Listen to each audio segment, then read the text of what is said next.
It's Nolan.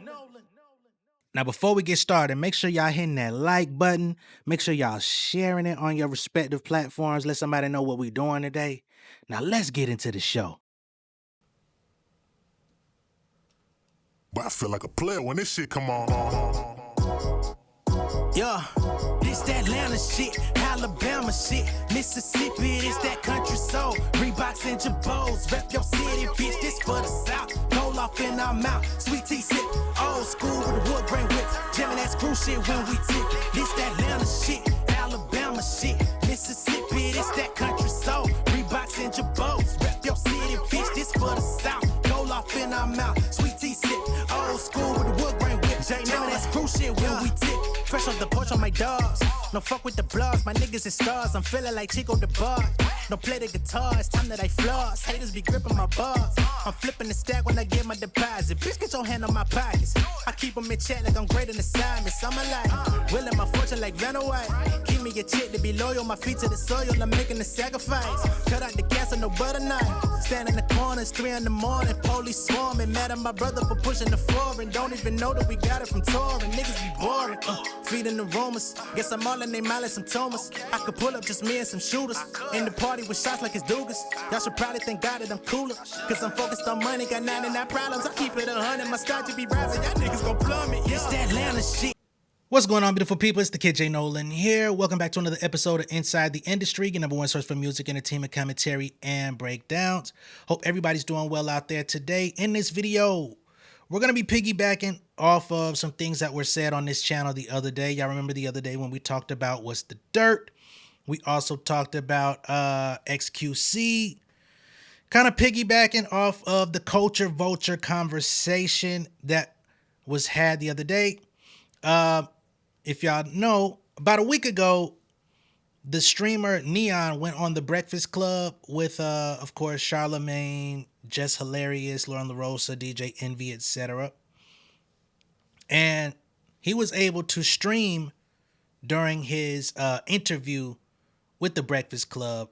And they actually took notice to some of the things that his chat was saying about them, which were racist comments in the chat.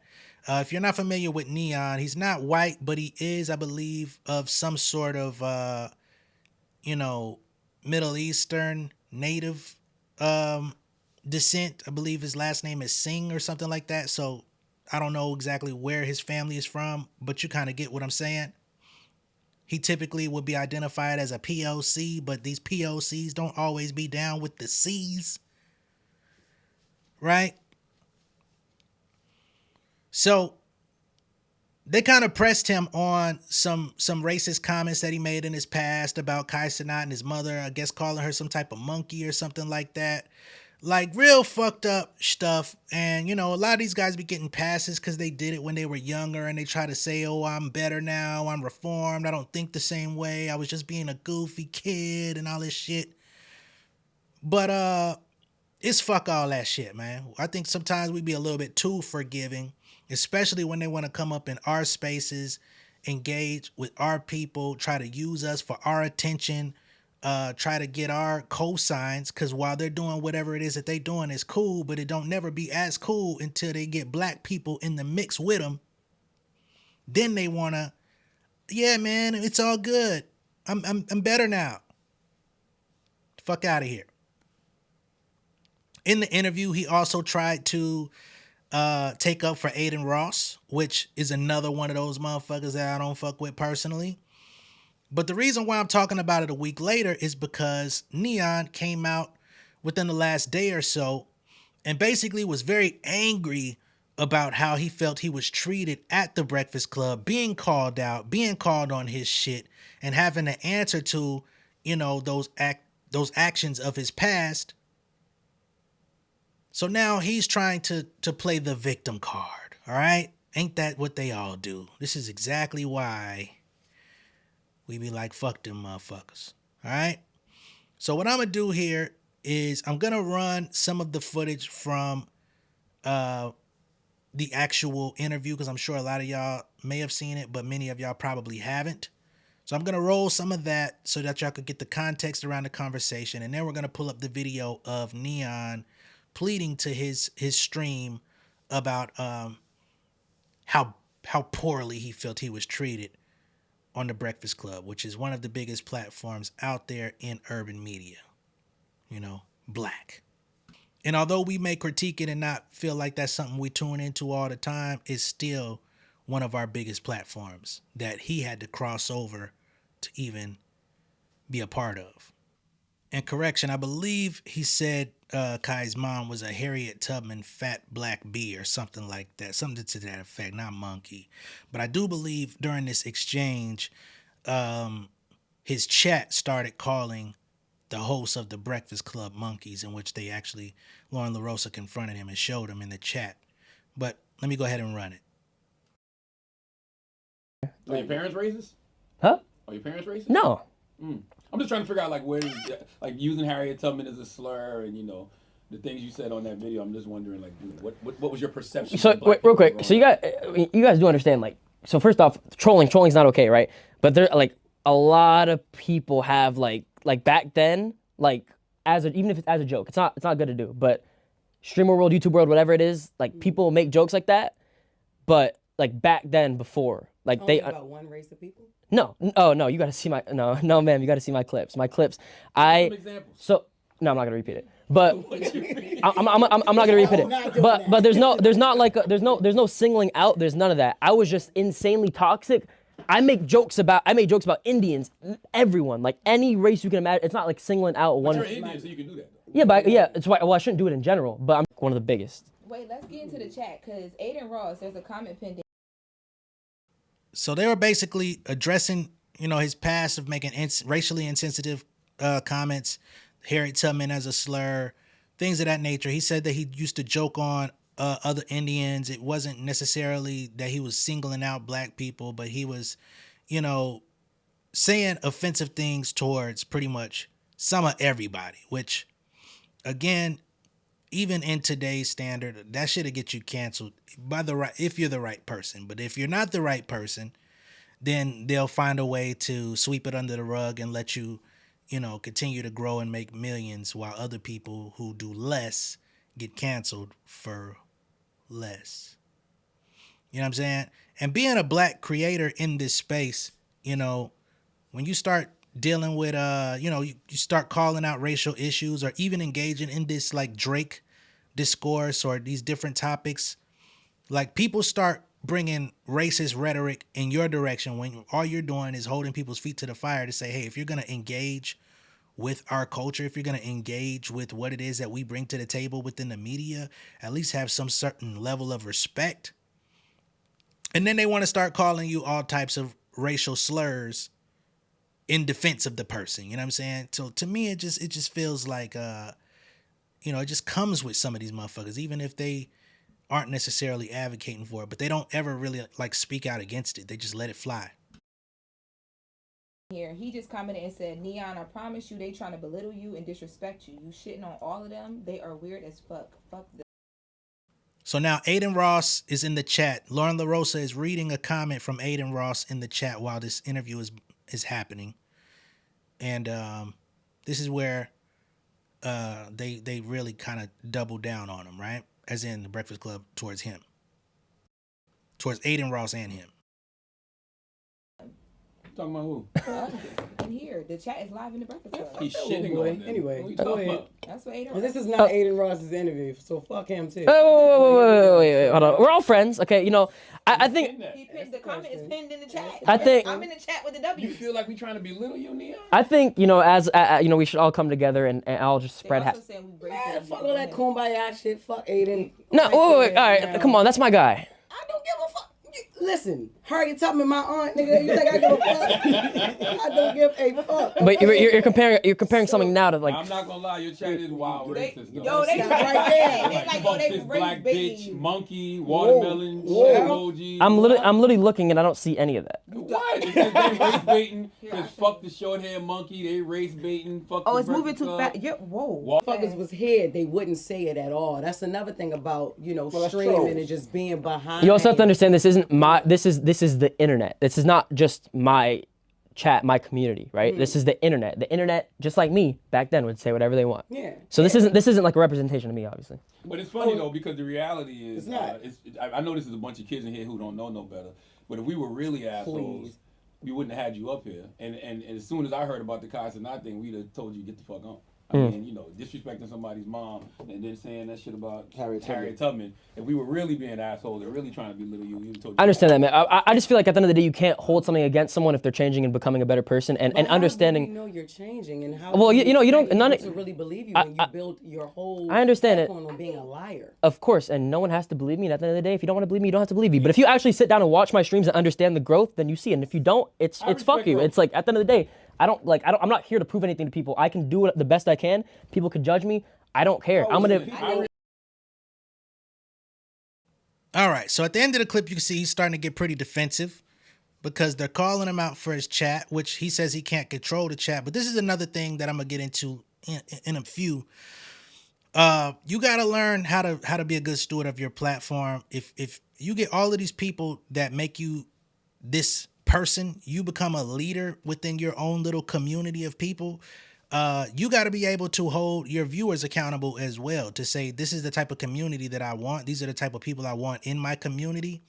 And you can't prioritize just how much money you make off of them by saying, you know what I mean, by not saying anything. That's another thing that I hate about these artists that have some of these hives, these really big rabid fan bases that do nasty shit like doxing people or try to find where they live and pull up on them and, you know, do really fucked up things. I don't understand why artists never come out and say, hey, I do not support that. Don't do that. Y'all can't act like that. If y'all gonna be my fans, I can't. You know what I'm saying? Like, you gotta at least say something. But a lot of these motherfuckers too bitch made to even do that. So moving forward, let's get into the clip of N3ON talking about how uncomfortable he was in this particular situation, playing the victim.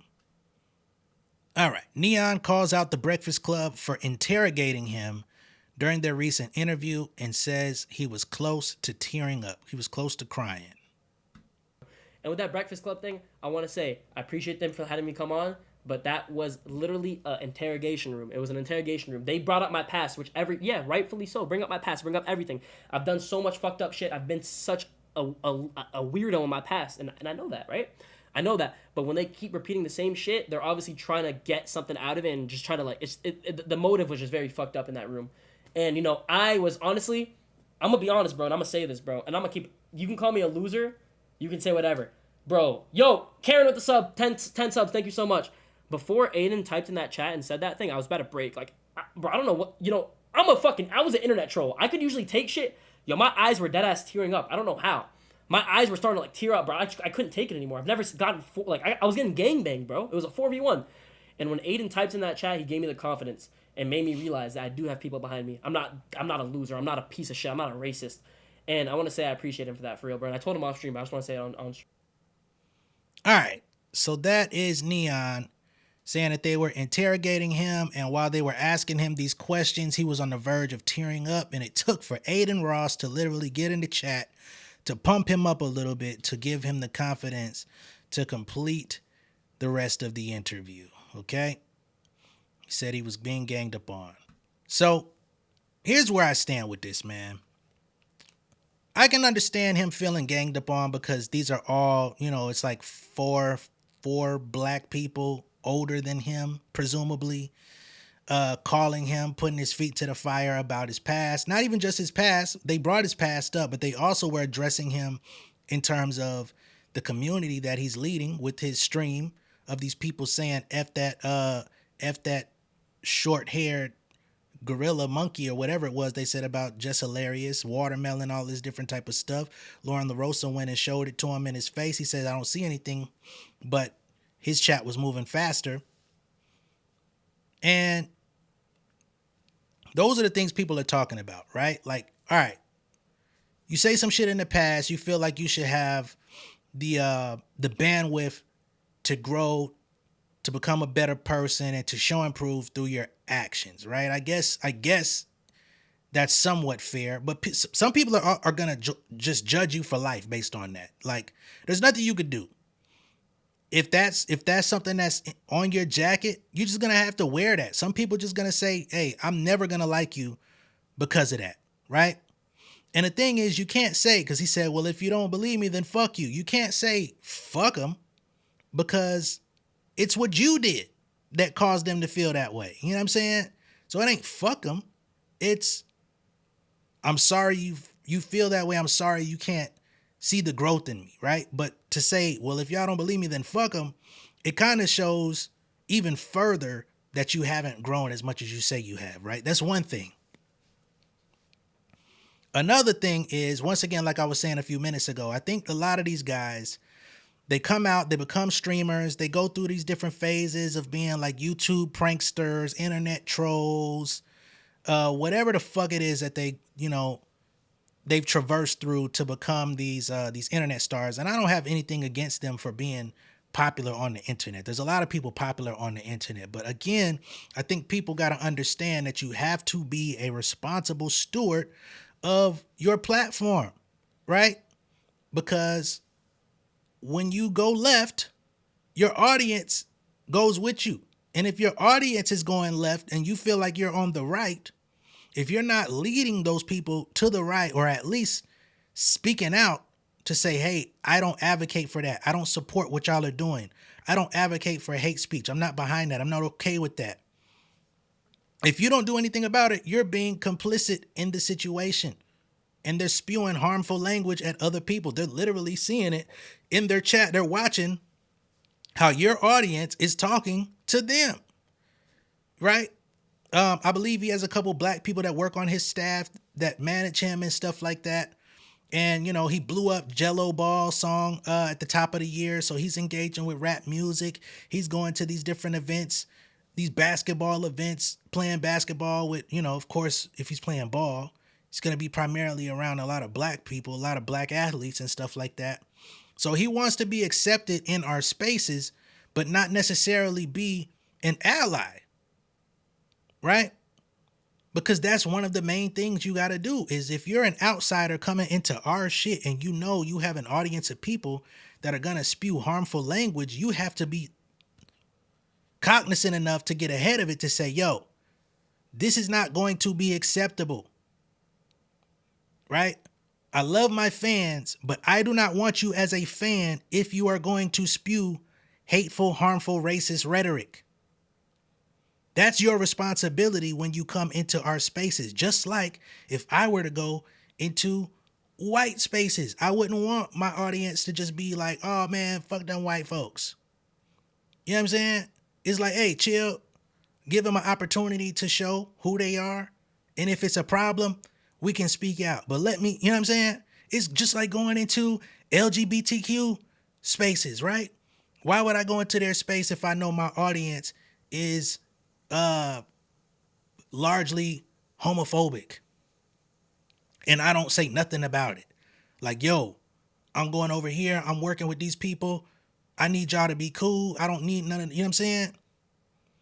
And if y'all can't take this journey with me as I'm working with these people, it's okay for you to go find somebody else to entertain you, because this is how I'm moving. This is where I'm going. These are the people I'm supporting. I need y'all to either support that, support what's going on, or you can go elsewhere, right? That's the point of doing these things and being an ally to other communities. If you're not willing to do the work in those communities, nobody's saying you got to come hand out fucking turkeys on Thanksgiving.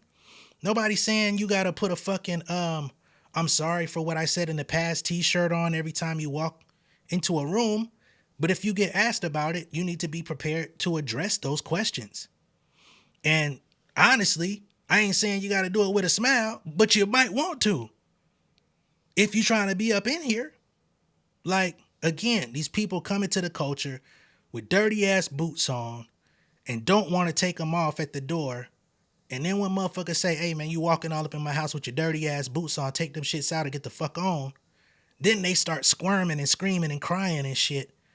Like this ain't where you wanted to be, but you're not completely respecting what's going on. Now, as it pertains to others, like a Kai Cenat, somebody who his mother got disrespected by this guy. He comes out and says the Breakfast Club should have been more professional with how they handled him. This is why it's only so far that certain people can even support you, right? And I speak for myself when I say that, right? I've seen some content from Kai Cenat that I thought was like really cool. I think it's really cool what he's built for himself, the type of empire he's built for himself. But at the same time, I do find it strange that somebody can disrespect your mama. And I understand having some level of empathy as a human being, but to say they should have been more professional, how professionally should they? What did you need? You needed a Gayle King interview for him? Is that what was supposed to be? Like a more was he supposed to go to Ayanla Fix My Life? He needed somebody that's gonna whisper to him delicately and hold his hand and say, okay, this is, how did you feel when I asked you that question? Nah, bruh. When y'all out here trolling, y'all ain't doing no shit like that. So it's lost upon me, man. You get what I'm saying? So again, just got to be responsible with your platform. And if you're not going to take the step of growing and becoming that person, then what is the point of building a community? If it's going to be toxic, if it's going to be filled with the same type of behavior that you claim you've grown past and you've disowned from your own personal background, then why would you let it continue with the people that support you? Why do you have mods in your chat if you're not going to have, if the mods aren't going to do anything? And that's, even over here, we have a fraction of the size, right? But even when I see people, like, I don't deter people from expressing their opinion. I don't want everybody to have the same opinion in the chat. But when somebody decides to start making personal attacks on somebody in the chat, that's when they got to get their ass booted. Motherfuckers start getting disrespectful in the chat, you got to get your ass booted. If y'all just have differing opinions and y'all want to debate about some shit, I let a lot of that fly. But when it starts going somewhere else, if I see it, motherfuckers get boots. They get a nice brand new pair of Timbs, fresh out the motherfucking pack, and I'm going to give you the motherfucking brush in case you need to scuff it up. You need to goddamn mull it over a little bit. I'm going to give you every ounce of Timbs that you need, just with the little, you know what I'm saying, the small amount of people that be in the chat here. Sometimes we may get up to, you know, some days 100 people, some days 300, some days 6-5, whatever it is. I be in here. And if a motherfucker start going left, they get left. So I don't understand why he says, "Oh, it's the internet. I can't control it, man." It's just, hey, bruh. With what you are able to control, you better hold on to that shit before the motherfuckers get your ass in a world of trouble that you can't get yourself out of. But you know, let me I'll leave it to y'all at this point. Let me know what y'all think of all this down below in the comments. Be sure to like and share this video. If this is your first time seeing me on YouTube, go ahead and subscribe to the channel, become an insider. I'll catch y'all on the next one, man. Peace. King of my city and cul-de-sac. Coming out swinging like soldier rags. Leading my people like quarterback. Boy, I study this shit on my almanac. Had to get up and grind. Knowledge is booming, I'm here to apply. Came with the chip and the dip, it just single the mind. We finna do more than survive. I need my check. Spinning the block for the gouda. We hitting the jeweler to flood out the net. We don't do beef on computers, I'm straight out the sewer. We come when you rest. Niggas be looking perplexed, so keeping my foot on their neck. No map, I trust my gut for the quest. With drama, I'm fully abreast. I was ready for years and they doubted me. All of a sudden they tell me they proud of me. I been dropping these haters like calories. Cross them out, I came back with some boundaries. Stand for my honor, but too raw, no corner. Packing the stick with a drummer. Wanna catch my bad, won't fumble. I done came too far to be humble.